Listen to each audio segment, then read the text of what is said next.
La leucemia es una enfermedad maligna, o sea, es un tipo de cáncer que se origina en la médula ósea específicamente, que es donde se producen todas las células de la sangre.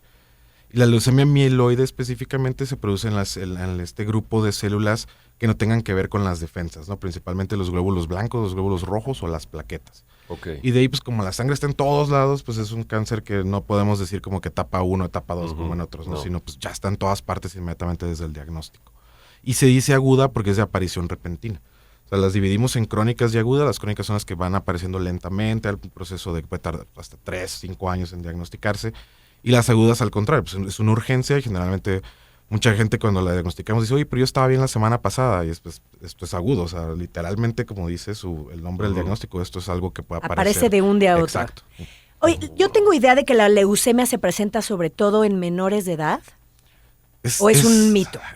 Se presentan las dos, sí es más común en los niños, de hecho es el cáncer más común en los niños en la infancia, pero sí también existen adultos y son diferentes, son entidades completamente distintas en los niños y en los adultos con diferentes células alteradas, diferente gravedad. En los niños, por ejemplo, pues como son niños, su médula está íntegra, ¿no? Entonces podemos utilizar dosis mucho más altas de quimioterapia y las tasas de curación son mejor en niños, hasta el 90% de los niños se pueden curar. Wow. En cambio, los adultos, como pues ya se nos ha acumulado el alcohol, el cigarro, etcétera, a lo largo de la vida, pues es más difícil tratar las leucemias. Pero hay leucemias que luego conocí una que es como que está ahí, pero no explota, como que puedes vivir perfectamente. No me acuerdo cómo se llama. Exacto, son las crónicas, como te decía. O sea, existen las crónicas linfocíticas crónicas, que son las células blancas, linfocitos, y existen las mieloides crónicas también, que son de los otros tipos de células que les mencionaba. Y con esas sí, como dices, puedes estar hasta 3, 5 años en diagnosticarse. Incluso algunas de ellas no se tratan inicialmente, sino observamos al paciente, ver que todo esté bien, y si llega a tener algún síntoma o algo, es cuando iniciamos tratamiento. Pero las agudas, al contrario de las crónicas, ahí sí tenemos que dar tratamiento inmediatamente. ¿Y cuál es el tratamiento? El tratamiento, fíjate, justo hoy me salió en mis redes sociales y de que mañana cumples 10 años de haber terminado la especialidad, ¿no? Y si hablamos de cuando terminé la especialidad, había 2 opciones, que eran la quimioterapia y el tratamiento paliativo. O sea, dejar al paciente nada más controlarle el dolor, controlarle los síntomas y eso, y pues no buscabas la opción de curar, ¿no? Pero ahora, 10 años después, tenemos muchísimas opciones. ¡Qué padre! Exacto, sí, es un avance la impresionante. La medicina sigue avanzando a pasos agigantados. Sí, y ahora tenemos terapias dirigidas que van específicamente contra una porción de la enfermedad, que sirven para este paciente sí, para este paciente no, y les ofrecemos muchas opciones que tenemos mejores resultados y tenemos menos toxicidad, ¿no? Que lo que teníamos sigue utilizándose, sigue teniendo su lugar. La quimioterapia, por ejemplo, pero la quimioterapia realmente estás usando muchos fármacos con la esperanza de que destruyas el cáncer, pero con el riesgo de que puedes afectar también al paciente. Entonces tienes que considerar cada paciente específicamente, es lo que decimos ahora, medicina personalizada, ¿no? Y ahora tenemos estas opciones terapéuticas que son muy poco tóxicas y son súper eficaces. Y realmente, o sea, es noche y día la diferencia que hay en estos 10 años. ¿Y un tratamiento de leucemia mieloide aguda, como cuánto tiempo es de tratamiento?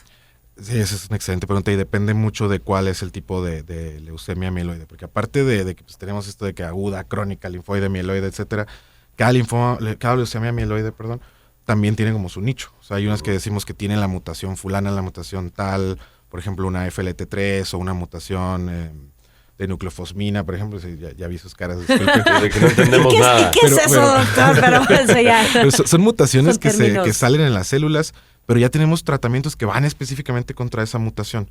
Entonces, dependiendo con qué es contra lo que nos estamos enfrentando, es el tratamiento que vamos a utilizar. Si nos vamos a una básica, por ejemplo, la quimioterapia, que es lo que utilizamos todavía en estos pacientes que no tienen como estas mutaciones puntuales, estamos hablando de que son, inicialmente es una fase que le decimos fase de inducción, es que inducimos la leucemia a que se controle completamente.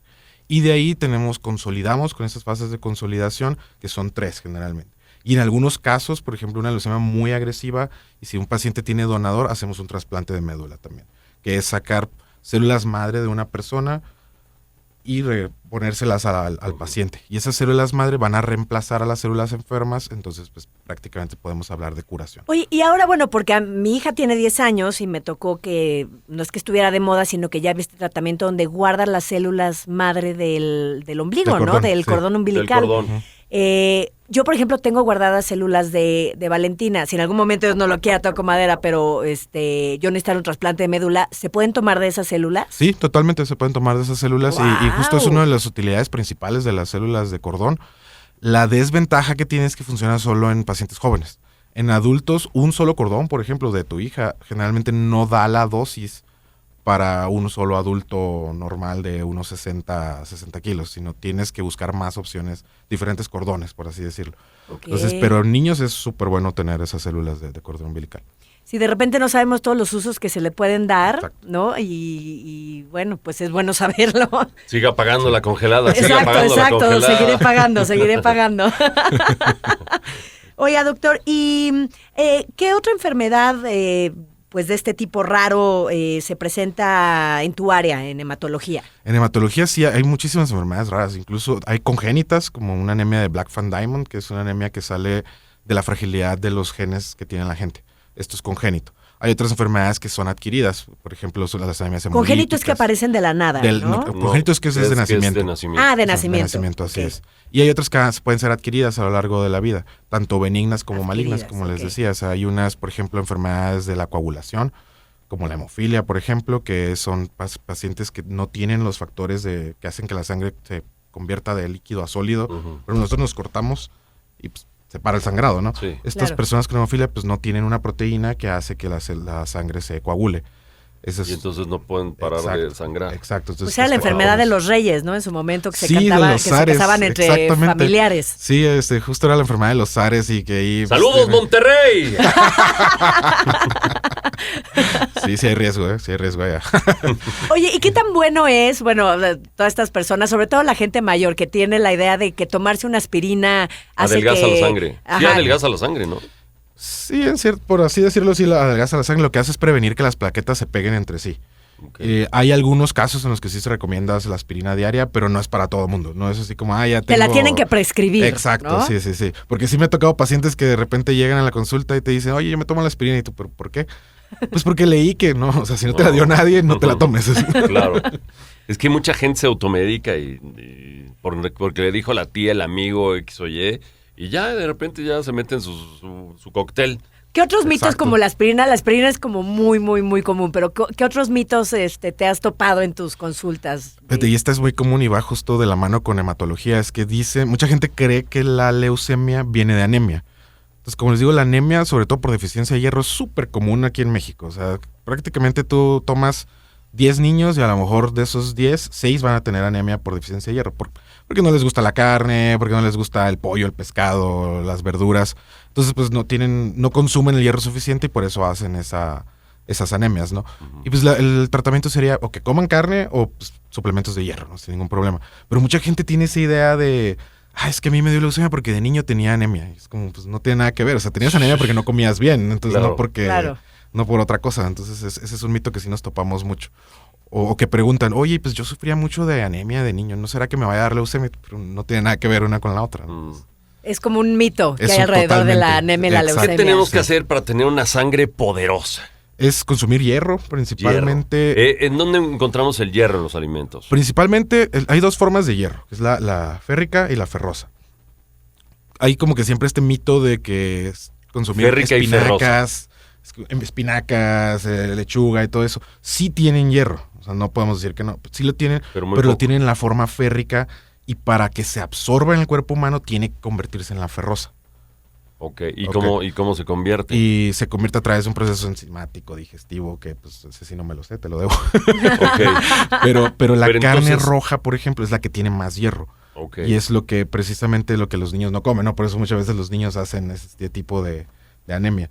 Y Ok. siempre también ayuda mucho la vitamina C. La vitamina C hace que se absorba fácilmente el hierro. Oye, y ahora que está Hay que tan, tomar tan vitamina de C moda... todos los días, dicen, ¿no? No, Sí, tampoco. no, pero bueno. Bueno, aquí han venido varios Sí, que nos especialistas dicen que hay al que menos que tomarla para la diario. piel y no sé qué hay que tomarla diario. Antioxidantes. Pero a ver, mi pregunta ahora, tal vez no es que esté de moda, sino que más bien más gente ha creado conciencia y se han vuelto vegetarianos, veganos. ¿Qué pasa con ellos que no comen carne? Les va a dar anemia, ¿sí o no? Justo, sí. Están en riesgo de desarrollar anemia si no están consumiendo bien los Un suplemento exacto, de... o suplementos o bien hierro. las verduras. Porque luego dicen, no, pues yo puro, no sé, pimientos. Y dices, puros no tienen, frijoles. Exacto, frijoles sí tienen hierro también. Sí tienen hierro. No tanto como la carne, pero sí tienen. Pero sí hay ciertas verduras que pues, no tienen nada de hierro, entonces ahí sí hay que suplementar. Y principalmente el riesgo que tienen los veganos y vegetarianos es deficiencia de vitamina B12. La B12 no la encuentras en verduras, solamente la encuentras en productos de origen animal. Entonces sí hay que suplementarlo. Todo vegano o vegetariano tiene que suplementar vitamina B12. Y es súper común, porque precisamente el tipo de anemia que tienen los veganos o vegetarianos se llama megaloblástica. Y la megaloblástica lo que hace es que las células, como su nombre lo dice, es mega, están gigantes las células, entonces se destruyen de tan grandes que están. Y eso hace que haga un poquito de mimetización, parezca que es leucemia, ahí sí. Porque suben Wow. todos los marcadores de destrucción celular, como se están rompiendo las células, suben todos los marcadores de destrucción celular, que también pasa con la leucemia.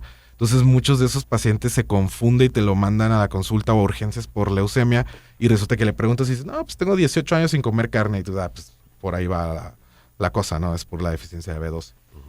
Sí, yo creo que, bueno, ser vegano, vegetariano, tiene que ser como una decisión completamente informada, sobre todo los Exacto. que se convierten, para poder suplementarse y no tener este tipo de anemias y problemas, Exacto. ¿no? Faltas de